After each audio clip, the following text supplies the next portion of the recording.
All right, everybody. We just had a big game of Kings and Kaisers yesterday. I was going to film a recap once we had stopped yesterday in the late afternoon. We were not able to finish the game, but I was just going to give you a little recap of the game we had yesterday with Eric and Mitchell, two new players, the Kings and Kaisers, two guys that Scott had met at Gen Con recently. And they're both fans of the original 1914, and we figured, hey, I'm going to come by and try out Kings and Kaisers, and they seemed pretty interested, and they seemed to really like it, so we had a good time. Playing as the Central Powers was Mitchell playing Germany, and Moscow was playing Austria-Hungary, the Ottomans, and the Republic of China. For the Allies, we had myself, and we had Eric. Eric was playing as Britain, Russia, and the Empire of China, and I was playing basically everybody else. So that was the United States, France, Italy, and Japan. And we left off on round 6. We spent about an hour yesterday just going over rules, talking, chit-chatting, and whatnot. And we had just set up for the Russian Revolution, which just occurred. So we just took Imperial Russia's turn. The Russian Empire's turn.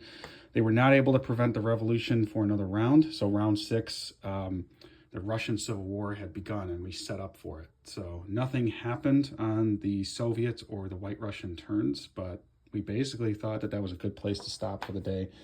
They had to take off a little earlier. So I think we would have finished the game had we played out a full-length, like BBR style tournament day. I think we would have finished it out.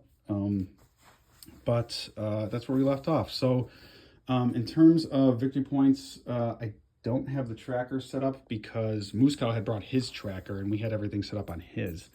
I could probably stop the camera and show you what the score is, but as you can see, if you've played this game enough, you know that this looks like a pretty close game.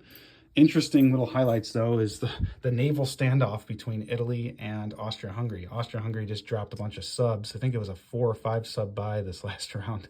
So interesting stuff going on in the Mediterranean.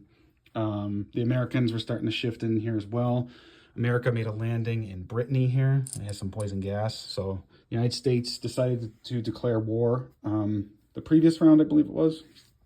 Or was it round 4? Can't remember. I think it was round 4. They declared war. The Germans had purchased the Zimmermann telegram and it failed. So Mexico did not join the Germans against the United States. So that freed up a lot of these American units to not have to stick around and defend Southwest United States. As you can see, though, Germany made headground in Chile, bought a military base and started buying units here, and attacked Bolivia. But the United States was backstopping Brazil, and Japan was coming actually to help to force Germany to defend this military base, because if territory they have a military base in becomes contested, it can no longer build out of there until it's not contested. So Japan was coming over here, since this is still within their spheres of influence to stay in the Pacific, and this is still considered the Pacific. They were coming over this way, and there's a Japanese transport with 2 more units coming. So America and Japan were going to sandwich Germany to prevent their expansion in South America.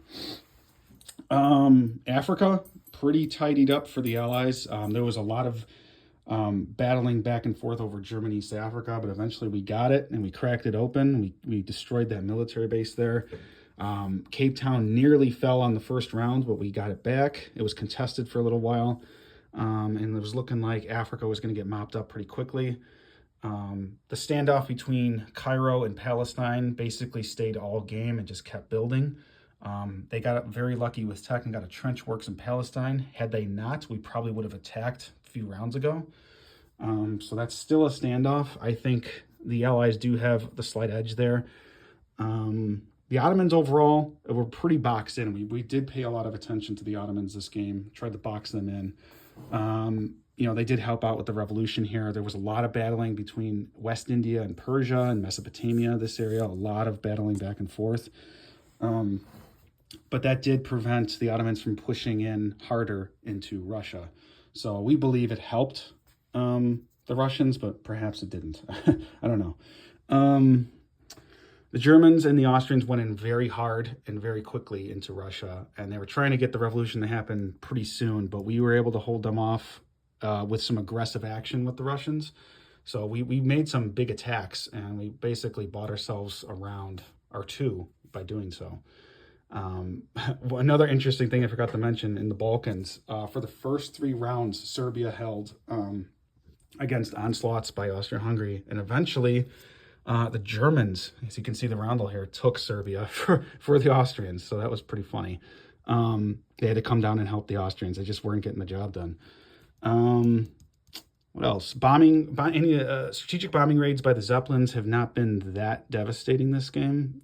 Overall, I think there was only 1 or 2 successful ones, and they weren't very impactful, honestly. But there was an interception attempt in Paris, and the French had lost their fighter, and the Zeppelin shot it down. So, yeah. A notable big battle happened in Belgium. As you can see, there's no German units present in here, but they're over here.